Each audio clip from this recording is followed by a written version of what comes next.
Hello दोस्तों, स्वागत है आप सभी का इंग्लिश मार्गदर्शन विद ऋषिकेश यूट्यूब चैनल पर। इस क्लास में मैं आप लोगों को इंग्लिश स्टोरी के एक एक शब्द को हिंदी में ट्रांसलेट करना सिखाता हूं। साथ ही स्टोरी में आए हुए हर एक छोटी बड़ी ग्रामर को बहुत ही आसान तरीके से समझाता हूं। तो चलिए स्टोरी को पढ़ना शुरू करते हैं। साथ ही अगर आपका कोई सुझाव हो या फिर आपका कोई प्रश्न हो तो आप कमेंट बॉक्स में ज़रूर कमेंट करें। और साथ ही ये भी बताएं कि क्या मैं जो ये इंग्लिश स्टोरी है इसका सिर्फ इंग्लिश टू हिंदी अनुवाद से समझाऊं आपको, या फिर इसमें आए हुए हर एक ग्रामर को भी समझाते चलूं। जो भी आपका ओपिनियन हो कमेंट बॉक्स में ज़रूर कमेंट कीजिए, ठीक है। The bundle of sticks, bundle का मतलब होता है गट्टर, ऑफ मतलब का, स्टिक्स मतलब छड़ी। जब नाउन के लास्ट में यस या ईएस लगा देंगे तो वो नाउन आपका प्लूरल बन जाता है, ठीक है। और जब यस या ईएस ना रहे तो वो आपका सिंगुलर होता है, यानी कि ये लास्ट में यस लगाया तो एक से अधिक लाठी, यानी कि लाठियों का गट्ठर। यहाँ पे देखिए द का यूज हुआ है। द को हम यूज करते हैं किसी नाउन के पहले उस नाउन को विशेष या फिर खास बनाने के लिए, ठीक है। इंग्लिश ग्रामर में 3 आर्टिकल होते हैं, एक होता है ए, एन और द। एग्जाम्पल के माध्यम से आप लोग समझ लीजिए, इजी से समझ में आ जाएगा आप लोगों को। ए एन को हम इंडिफिनिट आर्टिकल बोलते हैं, ठीक है। ए एन को इंडिफिनिट और द को डिफिनिट बोलते हैं। इसे इंडिफिनिट इसलिए बोलते हैं क्योंकि ये ऐसे नाउन के पहले यूज होता है जिसके बारे में हमें पहले जानकारी ना हो, यानी कि जब हम किसी नाउन के बारे में हम पहली बार बात करेंगे तो उसके लिए ए एन का यूज़ करेंगे। और द का यूज़ उस नाउन के पहले करते हैं जो उसके बारे में हमें पहले जानकारी हो, यानी कि किसी नाउन के बारे में हम जो दोबारा से बात करेंगे तो उसके लिए हमेशा द का यूज़ करेंगे। या फिर अगर पहली बार ही बात करेंगे और अगर उसे हमें विशेष बनाना उस नाउन को तो उसके लिए हम द का यूज़ करेंगे। ठीक उसी तरह से यहाँ पे जो द का यूज हुआ है बंडल के आगे, इसे विशेष बनाने के लिए यूज़ किया गया है, ठीक है। ये स्टोरी का टाइटल है, ये विशेष बना दिया गया है बंडल को कि ये कौन सी बंडल की बात की जा रही है, उसी बंडल की जो इस स्टोरी में दी हुई है, किसी और बंडल की नहीं, इसलिए यह विशेष हो गया। तो इसके आगे हम द का यूज़ किए हैं, ठीक है। यहाँ से देखते हैं, once there lived an old man. Once means एक बार, देयर लिव्ड मतलब रहता था, एन मतलब एक, ओल्ड मतलब बूढ़ा, मैन मीन्स आदमी, यानी कि एक बार एक बूढ़ा आदमी रहता था, ठीक है। अब यहाँ पे देखिए देयर का यूज हुआ है।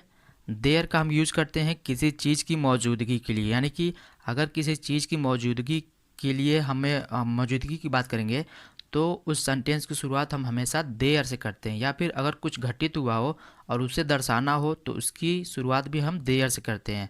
अब कैसे मौजूदगी वाले की शुरुआत हम देयर से करेंगे, देखिए जैसे हमें एग्जाम्पल के माध्यम से जैसे हमें बताना हो एक बिल्ली थी, तो इसमें देखिए बिल्ली की मौजूदगी को बताया जा रहा है, यानी कि एक बिल्ली थी तो इसमें मौजूदगी की बात की जा रही है, तो मौजूदगी की बात की जाएगी तो उसकी शुरुआत हम देयर से करेंगे। तो इसका जो बनेगा देयर वॉज अ कैट, यानी कि एक बिल्ली थी।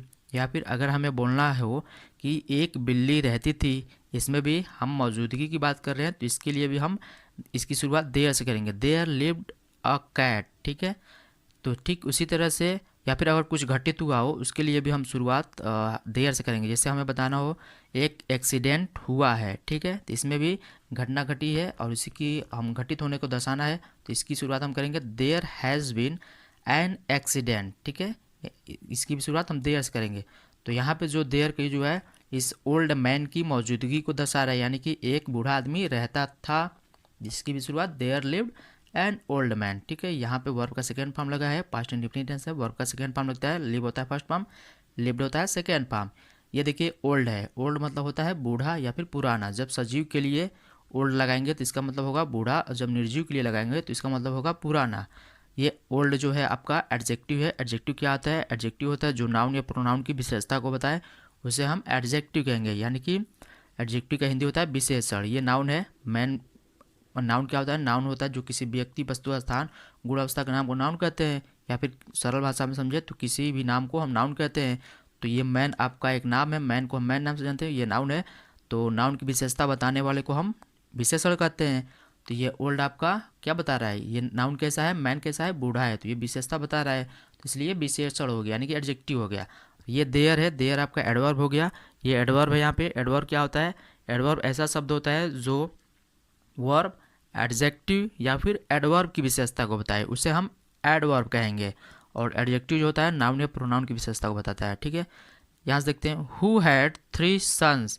हु मतलब जिसके, हैड मतलब पास थे, 3 मतलब 3, सन्स मीन्स बेटे, यानी कि जिसके पास 3 बेटे थे, ठीक है। यहाँ पे देखिए हैड का यूज हुआ है। जैसे हमें अगर पोजीशन यानी कि अधिकार के बारे में बताना हो कि मेरे पास एक बिल्ली थी, ठीक है, पास्ट के लिए यानी कि भूतकाल में यानी कि पास्ट में बताना हो कि मेरे पास एक बिल्ली थी, उसके लिए हैड लगाते हैं। I had a cat. अगर यहीं पे वर्तमान के लिए बात करना है पोजीशन के लिए या फिर अधिकार के लिए, पास की इंग्लिश लिखेंगे हैव। जैसे मेरे पास एक बिल्ली है, आई हैव अ कैट। मेरे पास एक गेंद है, आई हैव अ बॉल। लेकिन यहाँ पे ये पास्ट की बात हो रही है, पास के लिए। Who had 3 sons. अब यहाँ से देखते हैं, दे वर्कड हार्ड। दे मतलब वे, वर्कड मतलब काम करते थे, हार्ड मतलब कठिन, यानी कि वे कठिन काम करते थे या फिर वे बहुत मेहनत करते थे, ठीक है। यहाँ पे देखिए वर्क लिखा है, वर्क होता है फर्स्ट फॉर्म, वर्क मतलब काम करना, वर्कड मतलब काम करते थे सेकेंड फॉर्म, वर्क का ये वर्क का सेकेंड फॉर्म वर्कड हो गया। पास्ट इंडिफिनिट टेंस है, पास्ट इंडिफिनिट टेंस बनाने का जो फार्मूला होता है सब्जेक्ट प्लस वर्ब का सेकेंड फॉर्म प्लस ऑब्जेक्ट, ठीक है। बट मतलब लेकिन, constantly quarrelled among themselves. But मतलब लेकिन, कॉन्स्टेंटली, कॉन्स्टेंटली का मतलब होता है लगातार या फिर निरंतर, यानी कि निरंतर, क्वेरल्ड मतलब झगड़ते रहते थे, ठीक है। एमंग मतलब आपस में, देम सेल्व्स मतलब स्वयं, लेकिन आपस में, ठीक है, लेकिन आपस में स्वयं झगड़ते रहते थे। क्वेरल मतलब होता है झगड़ा करना, क्वेरल मतलब झगड़ते रहते थे, ये वर्ब का सेकेंड फॉर्म है, ठीक है। यहाँ से देखते हैं, ये बट आपका कंजंक्शन है। कंजंक्शन होता है दो फ्रेज या फिर दो क्लॉज को जोड़ने का काम करता है, उसे हम ये कंजंक्शन बोलते हैं, ठीक। Since they kept fighting. Since मतलब चूंकि, दे मतलब वे, केप्ट मतलब जारी रखते थे। कीप होता है फर्स्ट फॉर्म, कीप मतलब जारी रखना, केप्ट होता है सेकेंड फॉर्म जारी रखते थे। फाइटिंग मतलब लड़ाई, क्योंकि वे लड़ाई जारी रखते थे। पास्ट इंडिफिनिट टेंस है, पास्ट इंडिफिनिट टेंस में वर्ब का सेकेंड फॉर्म लगता है। They did not get any work done. क्योंकि वे लड़ाई झगड़े जारी रखते थे, दे डिड नॉट वे नहीं करते थे, डे गेट एनी कोई वर्क मतलब काम, डन मतलब पूर्ण, यानी कि वे लड़ते रहते थे इसलिए वे उनसे कोई काम नहीं हो पाता था, ठीक है। अब यहाँ पर देखिए फाइटिंग लिखा है, ये फाइट होता है लड़ना, ठीक है। फाइटिंग मतलब होता है जिस जब वर्ब के लास्ट में आईएनजी जोड़ देते हैं, यानी कि वो काम चल रहा है। केप्ट फाइटिंग मतलब लगातार ये झगड़ते रहते थे। तो जब वर्ब के लास्ट में आईएनजी जोड़ देते हैं उसका मतलब वो कार्य चल रहा है, लगातार ये चल रहा है, ठीक है, कंटिन्यू है। तो इसलिए फाइटिंग मतलब लड़ते रहते थे, इसे जीरंड बोलेंगे, ठीक है। जब वर्ब के लास्ट में आईएनजी जोड़ देंगे तो वो जीरंड हो जाता है। अब ये देखिए, एक है क्वेरल, एक है फाइट। क्वेरल मतलब होता है झगड़ा करना, फाइटिंग मतलब होता है लड़ना। तो क्वेरल और फाइट में अंतर ये है कि जब हम किसी बात पे असहमति जाता है या फिर नाराजगी हो, यानी कि बातों से सिर्फ झगड़े करना, बातों बातों में, उसे हम क्वेरल बोलेंगे। और जब फोर्सफुली हम झगड़ा करते हैं यानी कि फोर्सफुली या फिर फिजिकली लड़ाई करेंगे तो उसे हम फाइट बोलेंगे, ठीक है।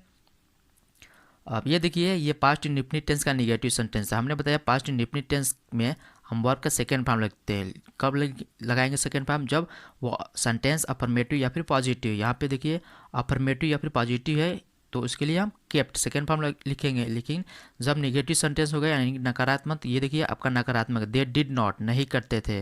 नकारात्मक सेंटेंस में भले ही वो पास्ट टेंस है, अगर नकारात्मक रहेगा तो वर्ब का फर्स्ट फॉर्म लगेगा, सेकेंड फॉर्म नहीं, ठीक है। तो इसलिए गेट लगाया गया है। वन डे मतलब एक दिन, the father gave each of them a stick, यानी कि एक दिन पिता ने, द फादर माने पिता ने, गेव मतलब दिए, ईच मतलब प्रत्येक को, दे मतलब उनमें से, अ स्टिक मतलब एक छड़ी को, यानी कि एक दिन पिता ने उनमें से प्रत्येक को एक एक छड़ी दी, ठीक। यहाँ पे देखिए ये फादर के आगे द लगाया हुआ है। मैंने बताया द का यूज़ उस नाउन के पहले करेंगे जो नाउन निश्चित हो, यानी कि जिसके बारे में हमें पहले से जानकारी हो। तो आपको यहाँ पे पता चल रहा होगा कि ये फादर कौन सा है। हम ये फादर वही है जो ओल्ड आदमी था और उसके 3 बेटे थे। ये निश्चित है यहाँ पे, इसलिए निश्चित के लिए निश्चित आर्टिकल द का यूज़ किया गया। अगर यहाँ पे ए एन का यूज़ कर देते तो यह अनिश्चित नाउन हो जाता है, या फिर मतलब यहाँ पे कोई भी फादर हो सकता था, लेकिन हमें किसी और फादर की बात नहीं करनी है, हम विशेष फादर की बात कर रहे हैं जिसके 3 बेटे थे और जो बूढ़ा था, ठीक है, इसलिए द का यूज किया गया है। यहाँ से देखते हैं, and asked them to break it, and मतलब और, आस्क्ड मतलब पूछा या फिर कहा, यहाँ पे इसका मतलब होगा कहा, देम मतलब उन्हें, टू ब्रेक मतलब तोड़ने के लिए, टू मतलब के लिए, ब्रेक मतलब तोड़ना, तोड़ने के लिए, इट मतलब इसे, और उन्हें इसे तोड़ने के लिए कहा। यहाँ पे देखिए ब्रेक आपका वर्ब है, ब्रेक, ठीक है। जब वर्ब के शुरू में यानी वर्ब के पहले जब टू लगा दिया जाता है तो वो वर्ब आपका ओरिजिनल फॉर्म में हो जाता है, ठीक है, यानी कि फर्स्ट फॉर्म में।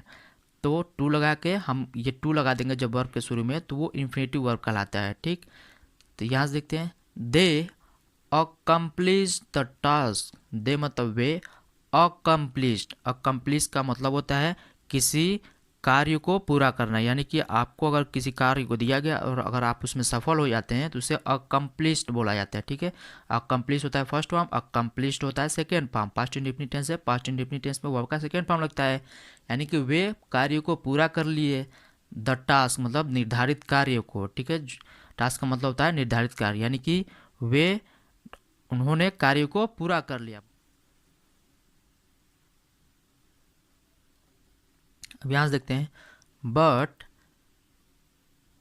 यहाँ से देखते हैं, but quarrel about who finished it, but मतलब लेकिन, क्वेरल मतलब झगड़ने लगे, अबाउट को लेकर या फिर के बारे में, हु मतलब कौन, फिनिश्ड मतलब पूरा किया, इट मतलब इसे, फर्स्ट मतलब पहले, यानी कि लेकिन उन्होंने, वे झगड़ने लगे इस बात पर कि इसे पूरा कौन किया, ठीक है, पहले पूरा कौन किया है, ठीक है। यहाँ से देखते हैं, the old man told them to stop quarrelling, the old man मतलब बूढ़ा आदमी। अब देखिए ओल्ड मैन के आगे द लगा हुआ है, पहली बार जब इसके बारे में हम बात किए थे ऊपर, यहाँ देखिए ओल्ड मैन के बारे में जब पहली बार बात किए थे तो ए या एन का यूज हुआ है, ठीक है, एन का यूज़ किया गया है। एन का यूज इसलिए किया गया कि वर्ड का जब प्रोनाउंसिएशन करेंगे, अगर प्रोनाउंसिएशन का पहला अक्षर स्वर से शुरू होगा तो एन यूज़ करेंगे, अगर कॉन्सोनेंट से शुरू हो रहा है उच्चारण तो ए यूज करेंगे। तो इसका प्रोनाउंसिएशन अगर करते हैं ओल्ड का तो ये होता है ओ, ओ आपका क्या है, स्वर है, स्वर के लिए हम एन यूज करेंगे, अगर यही कॉन्सोनेंट से शुरू होता तो ए का यूज करते हैं। तो देखिए अब यहाँ पे एन यूज हुआ है क्योंकि हम इसके बारे में पहली बार बात कर रहे हैं इस नाउन के बारे में, तो इसलिए यहाँ पे एन यूज हुआ है। और वहीं नीचे जो है यहाँ पे जो बात हुआ है इस ओल्ड मैन के बारे में दोबारा से हम बात कर रहे हैं, तो इसलिए इसके आगे द का यूज किया गया, ठीक है। तो द ओल्ड मैन यानी कि बूढ़ा आदमी, टोल्ड मतलब कहा, दे मतलब उनसे, टू स्टॉप मतलब रुकने के लिए, टू मतलब के लिए, स्टॉप मतलब रुकने, क्वेरलिंग मतलब झगड़ा करना, यानी कि बूढ़ा आदमी ने उन्हें झगड़ा करना बंद करने के लिए कहा, ठीक है। अब यहाँ पे देखिए, यहाँ पे ओल्ड है एडजेक्टिव, ये मैन की विशेषता बता रहा है, नाउन की विशेषता बताने वाले को हम एडजेक्टिव कहेंगे। ये आपका स्टॉप मतलब होता है वर्ब है, वर्ब के पहले जब टू का यूज़ कर देते हैं तो वो आपका फर्स्ट फॉर्म में आ जाता है, तो स्टॉप, ये स्टॉप होता है सेकंड फॉर्म, ये इन्फिनेटिव वर्ब हो गया। जैसे यहाँ पे ब्रेक के पहले टू लगा के इसे इन्फिनेटिव बनाया गया था फर्स्ट फॉर्म में लाने के लिए, ठीक उसी तरह से स्टॉप के पहले टू लगा के इसे फर्स्ट फॉर्म में लाया गया है। यहाँ पे देखिए क्वेरलिंग के लास्ट में आईएनजी जोड़ा गया इसे जीरन बनाने के लिए, ठीक है। क्वेरल मतलब होता है झगड़ा करना, जब वर्ब के लास्ट में आईएनजी लगा देते हैं तो वो आपका उसका मतलब होता है वो काम अभी भी जारी है, यानी कि वो झगड़ना अभी भी जारी कर रहे थे, इसलिए उसने बोला कि तुम लोग रुको झगड़ा करना अब, ठीक है। यहाँ से देखते हैं, he then gave them a bundle of sticks, he मतलब वह, देन मतलब तब, गेव मतलब दिया, देम मतलब उन्हें, अ बंडल मतलब एक गट्ठर, ऑफ स्टिक्स मतलब लकड़ियों, लाठियों का या फिर छड़ियों का, ठीक है। तब उसने उन्हें लकड़ियों का एक गट्ठर दिया, ठीक, लकड़ियों का नहीं होगा यहाँ पे, लाठियों का होगा क्योंकि स्टिक है, स्टिक मतलब छड़ी या फिर लाठी होता है, ठीक है। यहाँ पे देखिए ये गिव लिखा है, वर्ब का second form, past indefinite tense है, पास्ट इंडेफिनिट टेंस में वर्ब का सेकंड फॉर्म लगता है, गिव होता है फर्स्ट फॉर्म, गिव होता है second form. And asked them to try to break it, and मतलब और, आस्क्ड मतलब कहा, देम मतलब उन्हें, टू ट्राई कोशिश करने को, टू ब्रेक तोड़ने के लिए, इट मतलब इसे, और उन्हें इसे तोड़ने की कोशिश करने के लिए कहा, ठीक है। यहाँ पे देखिए एक वर्ब ये है, एक वर्ब ये है, ट्राई मतलब कोशिश करना, ब्रेक मतलब तोड़ना, तो दोनों के पहले दोनों ब्रेक के यानी कि दोनों वर्ब के पहले टू का यूज़ किया गया। हमने ऊपर बताया जब वर्ब के पहले टू लगा दिया जाता है तो वो आपका मूल रूप में यानी कि ओरिजिनल फॉर्म में आ जाता है। तो ट्राई ये मूल फॉर्म में है, ये भी मूल में है, यानी कि फर्स्ट फॉर्म में हो जाता है। ठीक है। दिस टाइम, दिस मतलब यह या फिर इस, टाइम मतलब समय, यानी कि इस समय या फिर इस बार।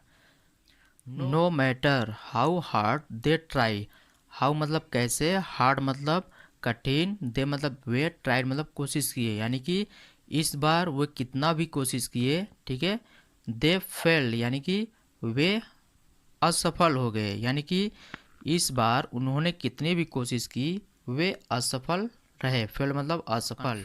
The sons were confused, sons means बेटे, वर मतलब थे, कंफ्यूज मतलब भ्रमित होता है, यानी कि बेटे भ्रमित थे। यहाँ पे देखिए सन के आगे द लगाया गया है, द लगा के बताया जा रहा है कि हम इसके बारे में पहले जान रहे हैं, ठीक है, इसलिए अब इसके बारे में दोबारा से बात कर रहे हैं, तो इसलिए द, इसको आपको पता है ये किस सेंस की बात हो रही है, तो ये निश्चित हो गया नाउन, तो निश्चित नाउन के लिए निश्चित आर्टिकल द का यूज़ किया गया है।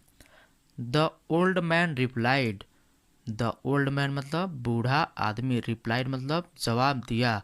अब यहाँ पे देखिए ओल्ड मैन के आगे द का यूज़ किया गया। जब पहली बार हम ओल्ड मैन के बारे में बात किए थे ऊपर यहाँ पे, तो इसके आगे हम एन का यूज़ किए थे। अब हमें पता चल गया है कि कौन से ओल्ड मैन की बात की जा रही है। जब दोबारा से बात कर रहे हैं उसके बारे में तो हम हमेशा द यूज़ करेंगे, तो इसलिए यहाँ पे द यूज़ किया गया। द ओल्ड मैन यानी कि बूढ़ा आदमी, रिप्लाइड मतलब जवाब दिया। One can easily break single sticks, one मतलब एक, कैन मीन्स सकता है, ईजिली मतलब आसानी से, ब्रेक मतलब तोड़ना, सिंगल मतलब अकेला, स्टिक्स मतलब छड़ियों को या फिर लाठियों को, यानी कि एक अकेला छड़ी को आसानी से तोड़ सकता है। ठीक है। इजीली मतलब होता है आसानी से, ब्रेक मतलब तोड़ना, सिंगल मतलब अकेला, यानी कि एक अकेला, वन मतलब एक, वन मतलब एक, अकेली छड़ी को आसानी से तोड़ सकता है। बट मतलब लेकिन, नेवर अ बंडल, नेवर मतलब होता है कभी नहीं, अ मतलब एक, बंडल मतलब होता है गट्ठर, यानी कि एक गट्ठर को कभी नहीं, यानी कि एक अकेली लकड़ी को कोई भी आसानी से तोड़ सकता है लेकिन एक गट्ठर को कभी नहीं। If you are united, if मतलब यदि, यू मीन्स तुम, आर मतलब हो, यूनाइटेड मतलब एक साथ, यानी कि अगर तुम एक साथ हो, no one will be able to break you, no one will be able, able का मतलब होता है योग्य, यानी कि कोई, नो वन मतलब कोई नहीं, यानी कि कोई योग्य नहीं हो पाएगा, विल मतलब आगे की, कोई योग्य नहीं हो पाएगा, बी मतलब होना, एबल मतलब योग्य, यानी कि कोई योग्य नहीं हो पाएगा। टू ब्रेक मतलब तोड़ने के लिए, यू मतलब तुम्हें, यानी कि अगर तुम लोग एक हो जाओ तो तुम्हें कोई तोड़ नहीं पाएगा। The sons understood and promised to stay united, the sons मतलब बेटे, अंडरस्टूड मतलब समझ गए, एंड मतलब और, promised मतलब वादा किए, टू स्टे मतलब रहने के लिए, यूनाइटेड मतलब एक साथ, यानी कि बेटे समझ गए और एक साथ रहने की वादा किए। ठीक है। यहाँ पे देखिए सन के आगे द यूज हुआ है, यहाँ पे आपको पता चल रहा होगा कि ये किस सन की बात की जा रही है जिसके बारे में हम ऊपर बात किए हैं। ठीक है, उसी सन की बात यहाँ पे बात की जा रही है, यानी कि हमें यहाँ पे निश्चित है कि कौन सा ये नाउन है, इसलिए निश्चित नाउन के लिए निश्चित आर्टिकल का यूज किया गया है। यहाँ पे देखिए स्टे आपका वर्ब है, जब वर्ब के शुरू में हम टू लगा देते हैं तो वो वर्ब आपका ओरिजिनल फॉर्म में आ जाता है, ये आपका ओरिजिनल फॉर्म में आ गया है। टू स्टे मतलब रहने के लिए। मोरल क्या निकलता है, यानी कि इससे नैतिक क्या निकलता है, यूनाइटेड वी स्टैंड, यूनाइटेड मतलब एक साथ या फिर संगठित, वी मतलब हम, स्टैंड मीन्स खड़े रहते हैं, यानी कि संगठन में हम खड़े रहते हैं। डिवाइडेड वी फॉल, डिवाइडेड मतलब बंटवारे में या फिर अलग अलग, वी मतलब हम, फॉल मतलब गिर जाते हैं, यानी कि संगठित हम खड़े रहते हैं, बंटवारे में गिर जाते हैं। तो इस स्टोरी में ये समझ में आया कि उसके जो लड़के थे, तीन बेटे थे, वे हमेशा झगड़ते रहते थे, तो उसने उन्हें एग्जाम्पल देने के लिए, उन्हें समझाने के लिए एक छड़ी दिया, उन्होंने तोड़ दिया आसानी से, और जब उसे गट्ठर दिया उन्हें तो वो नहीं तोड़ पाए, तो उन्हें समझ में कुछ नहीं आया। तो उसने कहा कि जब हम साथ में रहते हैं तो हमें कोई नहीं तोड़ पाएगा, और जब अलग अलग रहेंगे तो हमें कोई भी तोड़ सकता है। तो ये थी आज की स्टोरी। आई होप आप लोगों को इस स्टोरी से काफ़ी कुछ सीखने को मिला होगा, ग्रामर भी सीखने को मिला होगा और साथ में नए नए वर्ड्स भी सीखने को मिला होगा। तो इसी तरह रोज़ इंग्लिश स्टोरी के माध्यम से इंग्लिश सीखने के लिए आप चैनल को लाइक और सब्सक्राइब कर लीजिए। Thank you.